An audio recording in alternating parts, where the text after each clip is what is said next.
Hi, internet friends. It's Kevin here, your old pal. I don't usually make videos. I don't know if I've ever made a video other than me playing music. But I feel like I wanted to make a video right now to talk about books because, I don't know, part of my midlife crisis, I think, is that I feel like I want to share more of myself with other people. And, I share myself with my wife and daughter, but we're kind of just out here in the boonies of Issaquah most of the time. And I'm usually busy working or trying to indulge in one of my hobbies, one of which lately has been a lot of reading. So talk about some books, see if you've read any of these or if you have any suggestions. I'm in the middle or towards the end of this wonderful book called Behind the Beautiful Forevers by Catherine Boo. I think it came out about 10 years ago. And it is a nonfiction, true story account of people who live in a slum in Mumbai, India, and some of the really harrowing challenges that they face with crime, poverty, corruption, all that stuff. Quick read, 240 pages, really well written, beautiful, won a National Book Award. Definitely recommend that, although it's kind of depressing. Let's see, what do we have next? Memorial by Bruce Wagner. Why did I read this? I read this because I was listening to an interview with the musician Father John Misty, who I'm a huge fan of, and he mentioned this author. And if you know Father John Misty, you know that you may know that his most recent album is called Mahashmashana, which I believe is a Hindi word or an Indian word. I don't know which language actually. That means something like the end of the universe when everything burns down or something like that. And anyways, this was a pretty good book. It wasn't quite as good as I'd expected, but it's a bunch of people who live in Los Angeles that have a bunch of problems and get robbed and a bunch of bad stuff happens. And some of it's really hilarious. There's a lot of really good wordplay in it. And so I can see why literary geeks like Mr. Tillman like that book. Okay, next one is The Fault in Our Stars by John Green. This is, I guess, a young adult novel and the only one of those in the bunch. I don't really usually read young adult fiction. But if you know who the Green brothers are, I guess they're called the Vlog brothers or the YouTube brothers or whatever. There's John Green and Hank Green, and they are really successful and prolific YouTubers, writers, creators. This was obviously turned into some very sad movie. It's a very sad book about teenagers that have cancer. So not exactly a fun read all in all, although there is a lot of charming stuff in it. And it's good. It's good. Young adult, but good. Okay. Another nonfiction here, Abundance by Ezra Klein and Derek Thompson. If you don't know who Ezra Klein is my favorite podcaster in the history of podcasters. Now, there's some good podcasts out there, but I think the Ezra Klein Show is probably the best one. Of course, if you're, even if you're not a liberal, I think he's an extremely good interviewer, extremely good writer, and I think the quality of the podcast guests that he has on and the discussions that they have are just about as high as you can possibly get.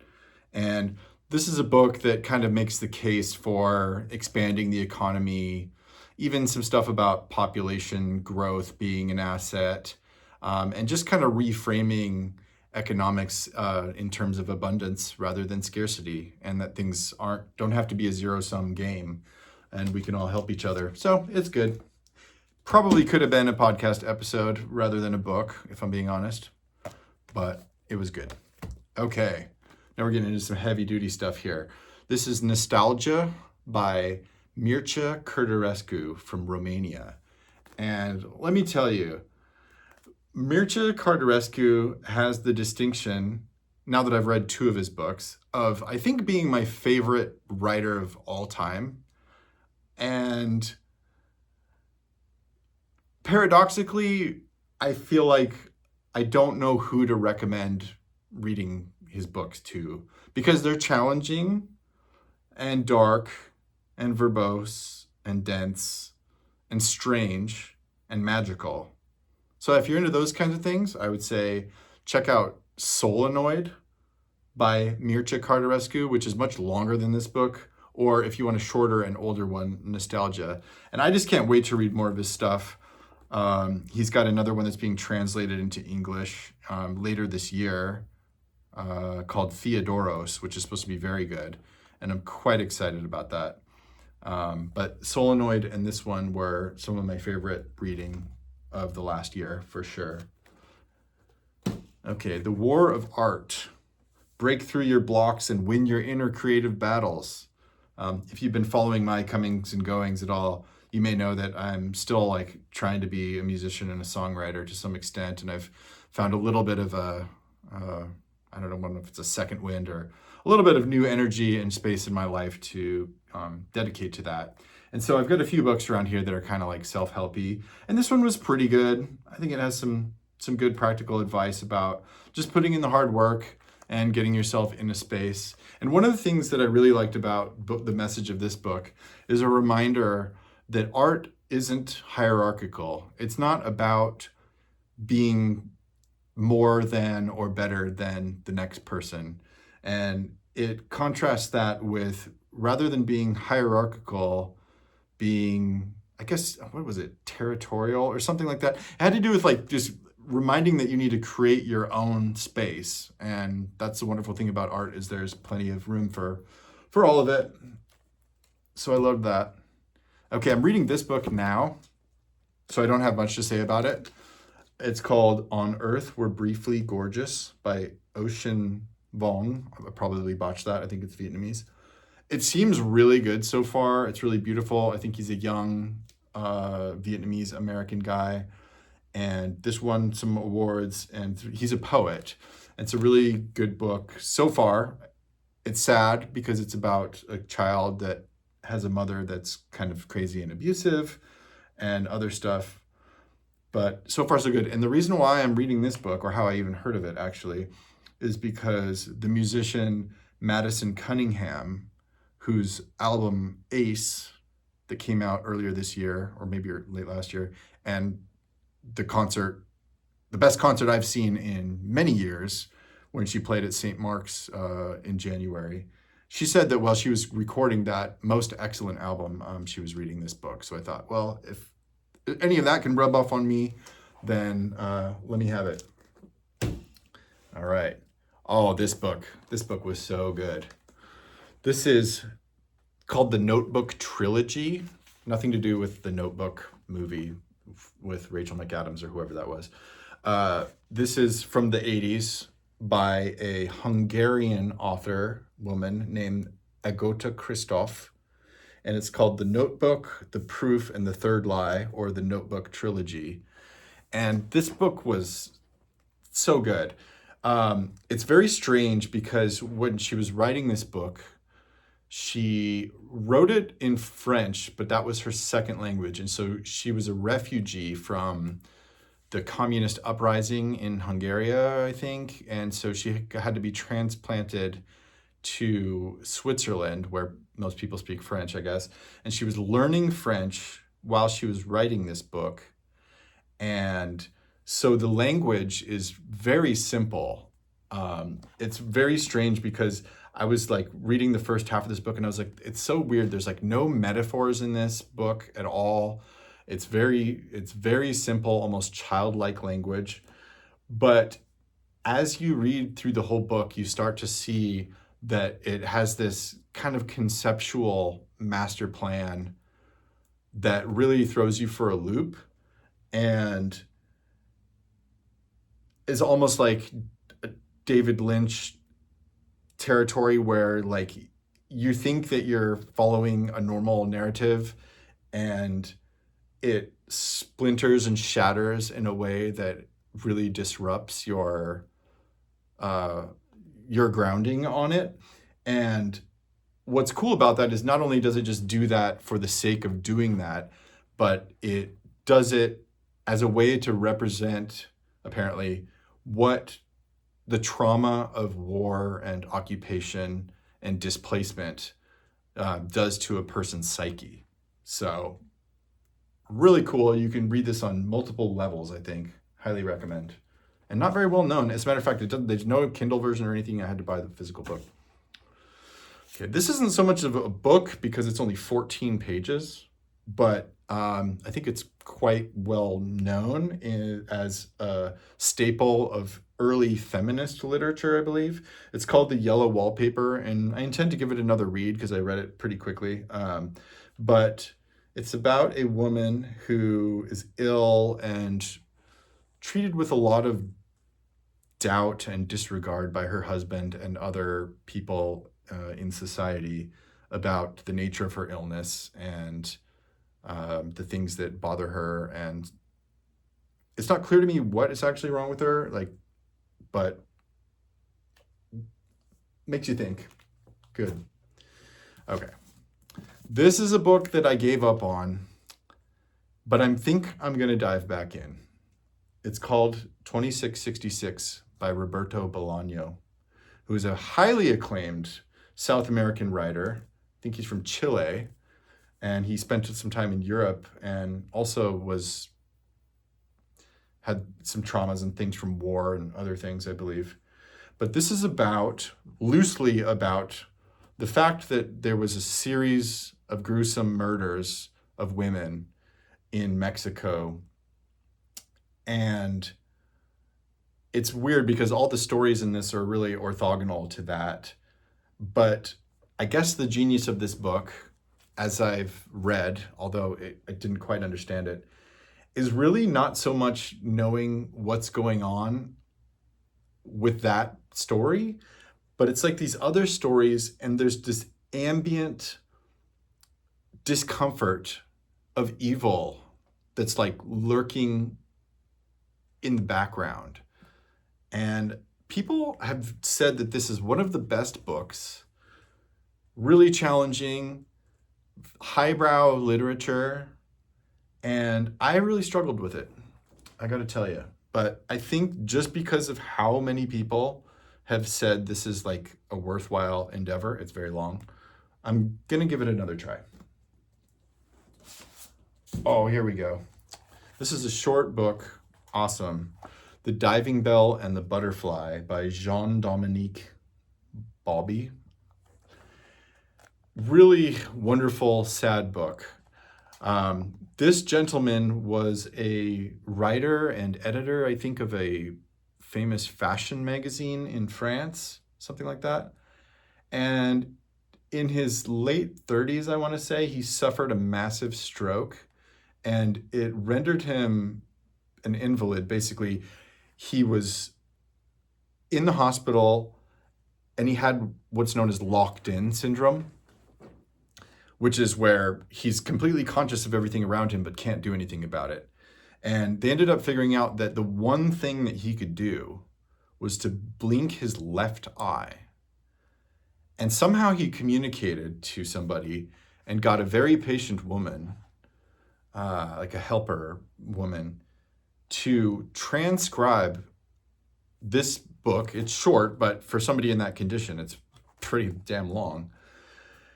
This whole like memoir about his experience, some memories from his life and what it's like to be in the hospital and what it's like to have this locked-in syndrome and watching his family kind of move on without him. And there's a movie of this, I guess. That's probably good, but absolutely worth a read. Only 120, 140 pages, something like that.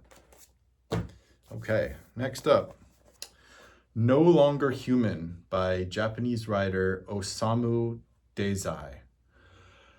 This book, I thought it was a contemporary novel when I ordered it, and then I came to find out that it's like from the 40s or something like that, which really surprised me. This is apparently quite a staple of Japanese literature. Like, this is one of the most popular books that's bought and sold in Japan. The writing was quite good. But Annalyn and I both read this, and we both kind of came away with feeling like we didn't really enjoy it, if we're being honest. And mostly that's because it's a first person narrative, and the guy who wrote it about himself, apparently, semi fictionalized, just really didn't have a lot of redeemable qualities. I think he had some personality issues, maybe autism or something. But in addition to that, he was very passive about the things that happened to him. And then he was just a big drunk, and he basically squandered his life. And that's what this book is about. So not very much fun. Okay, this book, I'm only about a third of the way through, but I intend to read it. This is apparently a real staple of armchair intellectuals who like history and stuff like that. It's called Guns, Germs, and Steel by Jared Diamond. And it talks all about the formation of societies across the last several thousand years and why different countries and societies succeeded and failed based on a number of criteria, germs being diseases, steel being like the kinds of materials and things that they had access for manufacturing and trades, and guns, of course, being, the ability and desire to wage war and all that stuff. So really interesting book. I think a lot of books that have come out have cited this book. So like I've heard about this book hundreds of times from other books and podcasts and whatever else. Oh, this one was a really good one. I just finished this one. This is Lincoln in the Bardo by George Saunders. This book came out, I think, in 2017. It won a bunch of awards. Saunders was already a fairly well-known kind of cult status short story writer with lots of collections. I think this is his first novel, and I would highly recommend this book to anybody, really. It's a fictionalized Abe Lincoln who, in real life, his son died, and he was very sad about it in real life and visited his son's body before it was buried. And this is about him visiting the son's body, who is, along with a whole bunch of other spirits, in the Bardo, which is, I guess, a Buddhist kind of purgatory-like state. And so almost all of the dialogue in this book is these other ghosts that are kind of stuck in limbo land for various reasons. And they're sort of trying to help each other and trying to help him move on to the next thing. I got a couple other things that I've just started. Angela's Ashes. This is a book that was given to my cousin Aaron, and like when I was a kid, and I just remembered the name. And then also a funny thing about this is that my wife reminded me that in The Office, Oscar or somebody starts something called the Finer Things Club, and this is the book that they're reading, and Jim hilariously hasn't read the book and tries to bluff his way through the Finer Things book club. But I think it's going to be good. It's about Irish stuff. Tragic, I think. Another author who I've really wanted to get into, which I have not started at all, is Flannery O'Connor. I feel like I'm way behind the times on this, but she's apparently a great story writer, and so I'm looking forward to getting into that. Anyways, oh yeah, there's one other thing I wanted to mention, which is I don't have a copy of because I read it on Kindle, but was pretty dang good, which is Septology by, it looks like John Foss, but it's Jan Fosse. He's a Norwegian writer. And on the heels of that book, he won the Nobel Prize in Literature a couple of years ago. And I struggled with it a little bit because of it's kind of religious a little bit, and it's very repetitive. They say the prose is hypnotic. You're in the mind of this guy, this old guy whose wife had passed away a long time ago, and he's kind of just going through life. He's an artist, and he's sort of at the tail end of his career, and he just has this one neighbor, and it's really beautiful. Very repetitive. People love it. They think it's like one of the best books. I'd probably give it like a 7 out of 10, but it was long. A worthwhile endeavor, I would say. All right. Thanks for watching my video. If you made it this far, this is a long one. I hope you guys are doing well out there, and I'd really love to see more of you all soon in person. Thanks a lot.